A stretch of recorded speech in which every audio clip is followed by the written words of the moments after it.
क्या होगा जब एक शांत और मासूम सा दिखने वाला CIA हैकर अचानक अपनी पत्नी की दर्दनाक मौत के बाद एक बेरहम कातिल बनने पर मजबूर हो जाए। दोस्तों, जब चार्ल्स को पता चला कि जिस हमले में उसकी पत्नी मारी गई उसके पीछे आतंकवादी ही नहीं बल्कि उसी के अपने भरोसेमंद ऑफिसर्स शामिल हैं, तो उसने कसम खाई कि उसकी पत्नी की मौत के हर एक हत्यारे को मौत के घाट उतार कर ही दम लेगा।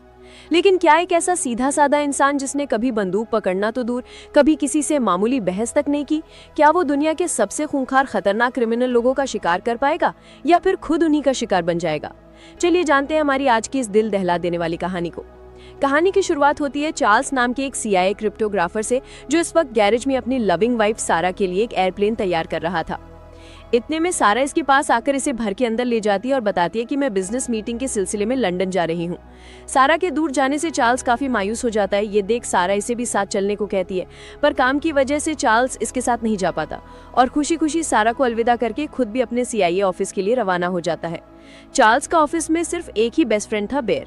काम के दौरान चार्ल्स इंक्लाइन नाम की एक अनोनिमस सोर्स से बात करता है, जो उसे बताती है कि स्पेशल एक्टिविटी सेंटर के एक डायरेक्टर ने चार्ल्स के बॉस मोर के साथ मिलकर एक ड्रोन स्ट्राइक तैयार की है, जिसे सुसाइड बॉम्बिंग का नाम दिया गया है। चार्ल्स इस जानकारी पर ध्यान दिए बिना डेटा निकालने में जुट जाता है और घंटों की मेहनत के बाद उसे कामयाबी मिल जाती है और खुलासा होता है कि सरकार के साथ मिलकर मोर ने एक ऑपरेशन ऑपरेट किया था जिसमें कई लोगों की मौत हो गई थी, पर मोर का यह सच किसी को पता नहीं चला। खैर, रात को चार्ल्स सारा को कॉल कर उससे बात करने का ट्राई करता है, पर कांटेक्ट नहीं हो पाता। नेक्स्ट डे जब चार्ल्स ऑफिस जाता है तो मोर उसे CIA डायरेक्टर समांथा के पास भेज देता है और समांथा इसे बताती है कि एक टेरर अटैक में तुम्हारी वाइफ की डेथ हो गई है। इस अटैक की फुटेज भी चार्ल्स को दिखाई जाती है, जिसे देखने के बाद तो चार्ल्स पूरी तरह से टूट जाता है, क्योंकि सारा के बिना उसकी जिंदगी अधूरी थी। बदहवास हालत में चार्ल्स घर की तरफ निकल पड़ता है, पर घर के बाहर भी मीडिया रिपोर्टर्स की इंटरव्यू लेने के लिए भीड़ लगी होती है, पर चार्ल्स का दोस्त इसे मीडिया की नजरों से छुपाकर घर के अंदर ले जाता है। अगले दिन चार्ल्स ऑफिस आकर मोर से अटैक से रिलेटेड बात करता है और केब इसे कहता है कि उस होटल में टेररिस्ट्स का घुसना नामुमकिन था, पर पता नहीं कैसे वो एंटर कर गए। मोर केब की बात काटकर चार्ल्स को भरोसा दिलाता है कि हम उन टेररिस्ट के बारे में पता लगाएंगे। इसके बाद चार्ल्स को सारा का सारा सामान और उसकी डेड बॉडी मिल जाती है, जिसे देखने के बाद चार्ल्स अब ठान लेता है कि वो सारा के सभी कातिलों को मौत के घाट उतार देगा। चार्ल्स को अटैकर्स के नाम भी पता चल जाते हैं, जो थे ग्रेचन, मिश्का, एलिश और शिलर। साथ ही चार्ल्स अटैक की वीडियो भी देखता है, जिसे देख पता चलता है कि इन चारों ने होटल में मौजूद सब लोगों को बंदी बना लिया था और जब सारा ने भागने की हिम्मत दिखाई तो उसे मार दिया गया। ये सभी इन्फॉर्मेशन लेकर अगले दिन चार्ल्स मूर और केप के पास जाता है और उन्हें क्लिप्स दिखाते हुए पूरे इंसिडेंट का खुलासा करते हुए आगे कहता है कि वो चारों टेररिस्ट्स किसी को मारने के इरादे से नहीं बल्कि किसी खास मीटिंग के लिए होटल पहुंचे थे, पर उनका ये मकसद कामयाब नहीं हो पाया और गार्ड्स के शक के घेरे में आने के बाद इन्होंने पुलिस से बचने के लिए लोगों को होस्टेज बना लिया। पर ये सभी बातें जानने के बाद भी मूर और केप का कोई खास रिएक्शन नहीं आता। ये देख चार्ल्स समझ जाता है कि ये दोनों इस सब के बारे में पहले से जानते हैं, पर इन्होंने कोई एक्शन नहीं लिया। चार्ल्स सभी ने धमकाते हुए कहता है कि अब मैं खुद अपनी वाइफ को इंसाफ दिलाऊंगा। अगले दिन चार्ल्स मूर के प्रोजेक्ट का प्रिंट आउट निकालकर उसे एक ID में छुपा लेता है और रात में बार में जाकर ड्रिंक करता है और एक मशीन को देखकर कुछ सोचने लगता है। नेक्स्ट डे चार्ल्स मूर के सभी काले चिट्ठों को सबूत के तौर पर उसके पास लेकर जाता है और उसे धमकाते हुए कहता है कि मैंने तुम्हारी इन्फॉर्मेशन डेथ स्विच पर लगा दी है। अगर तुम चाहते हो कि ये सीक्रेट इन्फॉर्मेशन बाहर रिवील ना हो तो मुझे फाइट की ट्रेनिंग दो और साथ ही उन चारों टेररिस्ट को मारने में मेरी हेल्प करो। मूर इसकी शर्त कबूल कर इसे रॉबर्ट हैंडरसन के पास ट्रेनिंग के लिए भेजने का फैसला कर लेता है। चार्ल्स के जाने के बाद मूर केप के साथ मिलकर अपने खिलाफ जानकारी को ढूंढकर मिटाने का डिसाइड करता है और बिल्डिंग में हर जगह चिप को तलाशा जाता है, पर कोई भी सुराग हाथ नहीं लगता। इसके बाद चार्ल्स के घर की तलाशी ली जाती है और यहाँ इन्हें पता चलता है कि कल चार्ल्स एक बार में गया था और उसकी निगाह एक मशीन पर टिकी हुई थी। मूर और केप को लगता है कि शायद चार्ल्स ने इसी मशीन में कुछ खास जानकारी छुपा कर रखी है, इसलिए अब ये लोग बार में जाते हैं और केप मशीन के पास जाकर जैसे ही उसे स्टार्ट करता है तो एक CD बाहर निकलती है, जिसे ये लोग डिकोड करने के लिए अपने पास रख लेते हैं। दूसरी तरफ हम चार्ल्स को देखते हैं, जो ट्रेनिंग लेने के लिए ट्रेनिंग फैसिलिटी के पास आ गया था और इसे टीच करने वाला था रॉबर्ट हैंडरसन। चार्ल्स की ट्रेनिंग गन चलाने से स्टार्ट होती है और हम देखते हैं कि चार्ल्स शूट करने में काफी घबरा रहा है। उसका निशाना भी बहुत बेकार होता है। अपनी कमजोरी को महसूस करते हुए चार्ल्स टारगेट के पास जाकर शूट करने की कोशिश करता है, पर फिर भी टारगेट को अचीव नहीं कर पाता और पहले राउंड में फेल हो जाता है। इसके बाद बॉम्ब बनाने का टारगेट दिया जाता है, जिसे बहुत ही बेहतरीन तरीके से ये कंप्लीट करता है। और हेंडरसन भी इसके बॉम्ब बनाने की कम टाइमिंग को देखकर काफी इम्प्रेस होता है। इस दौरान चार्ल्स की फेक आईडी भी बन जाती है, जिससे वो दूसरे देशों में जा सकता था। हेंडरसन इसे समझाता है कि चाहे तुम्हें कोई कितना ही टॉर्चर क्यों ना करे, पर तुम्हें अपनी रियल आइडेंटिटी को रिवील नहीं करना है। अब तक हेंडरसन समझ गया था कि चार्ल्स बहुत ही रहमदिल और नेक इंसान है, वो किसी को नुकसान नहीं पहुंचा सकता। इसलिए ये रात में इसके पास जाकर इससे कहता है कि तुम ये सब मत करो, क्योंकि ये तुम्हारे कैरेक्टर को सूट नहीं करता। इस पर चार्ल्स कहता है कि मुझे सिर्फ सेरा की मौत का बदला चाहिए। ये सुन हेंडरसन चार्ल्स की हिम्मत टेस्ट करने के लिए उसके हाथ में बंदूक थामते हुए कहता है कि अगर हिम्मत है तो मुझे शूट करके दिखाओ। लेकिन चार्ल्स ऐसा नहीं कर पाता, क्योंकि वो इस तरह की क्रिमिनल सोच का मालिक नहीं था। इसके बाद सीन शिफ्ट होता है CIA की टीम पर, जो मशीन से मिली CD को डिकोड करने की जद्दोजहद में लगी हुई थी, क्योंकि इन्हें लग रहा था कि चार्ल्स ने इसी CD में मोर के खिलाफ सबूत छुपाए हैं। कुछ देर की मेहनत के बाद आखिर इन्हें पता चलता है कि चार्ल्स ने डेट स्विच नहीं की, बल्कि उसका मकसद तो इन्हें भटकाना और इनके सिस्टम में बग डालना था। प्रिंट आउट वाले डेटा के नीचे भी बग लगा हुआ था। इस सब की मदद से चार्ल्स इनकी हर एक बात की जानकारी ले रहा था। अब ये लोग भी समझ जाते हैं कि चार्ल्स जैसे मास्टरमाइंड को हराना नामुमकिन है। अपने प्लान का राज खुलने के बाद चार्ल्स अपने एयरबड्स को फेंक देता है, क्योंकि अब इसे इनकी बातें सुनने की जरूरत नहीं थी।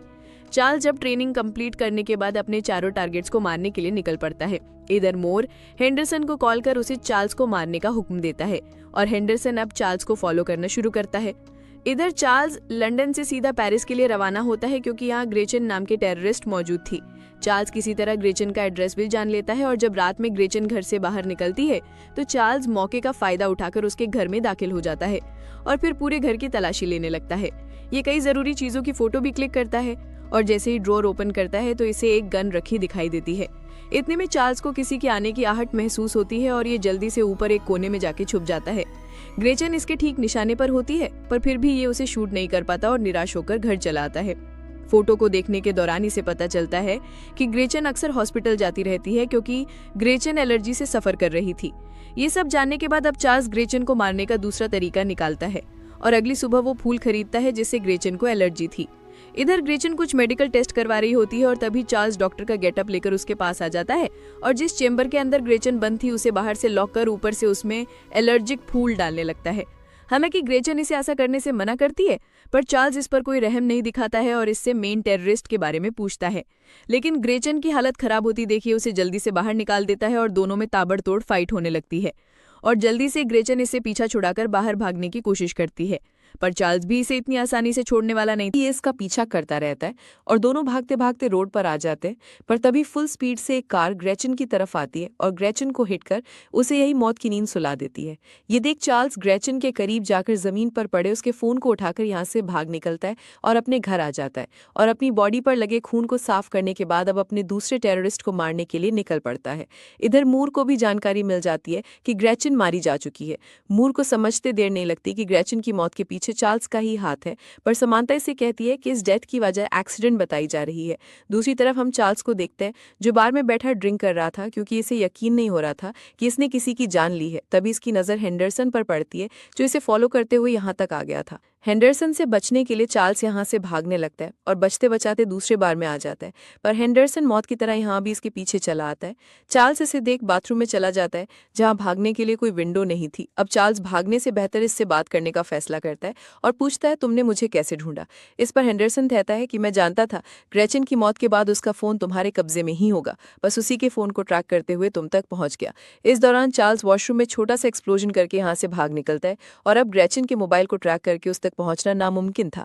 चार्ल्स इंक्लाइन को मैसेज कर उससे हेल्प मांगता है, जिस पर इंक्लाइन इसे इस्तांबुल आने को कहती है, क्योंकि दोनों काफी सालों से एक दूसरे से बात करके सीक्रेट इन्फॉर्मेशन शेयर करते थे।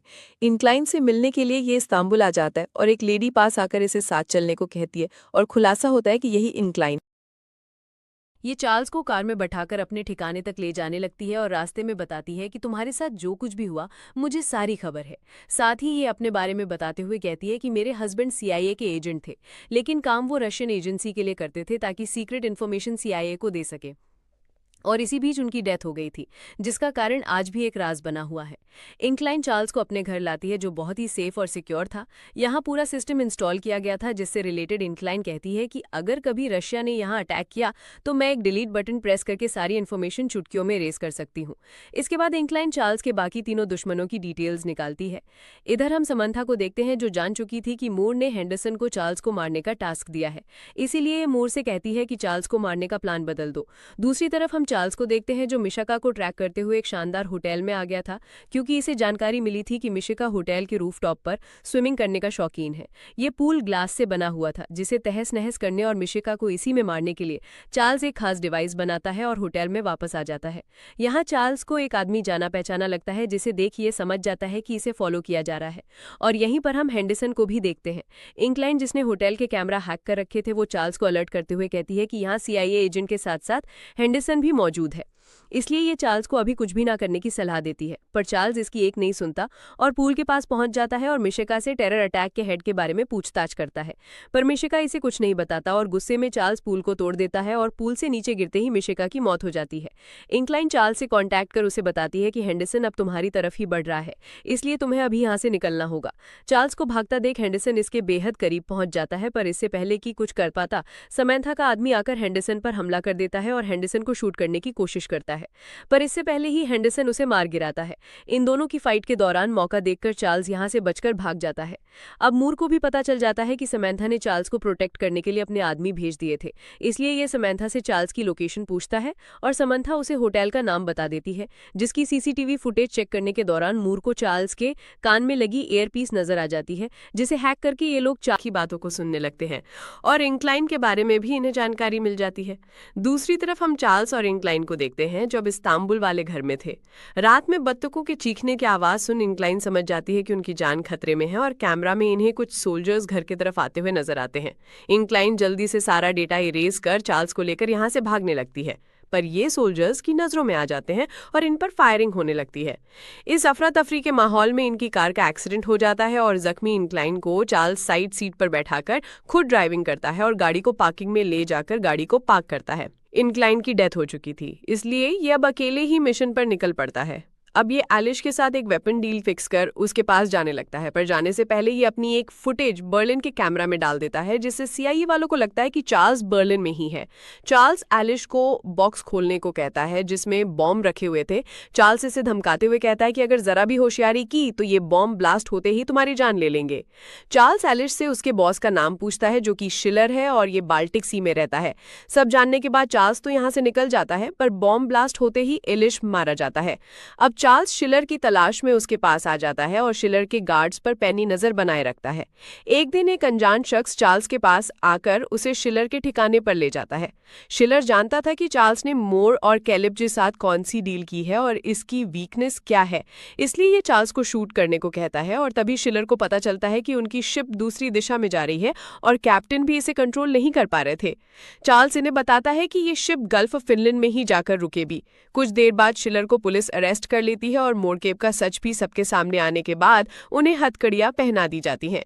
लास्ट में हेंडरसन भी चार्ल्स के साथ सब सॉर्ट आउट कर लेता है और चार्ल्स जो एयरप्लेन सारा के लिए मना रहा था, उसे कंप्लीट कर हवा में उड़ाते हुए नजर आता है और मूवी यहीं खत्म हो जाती है।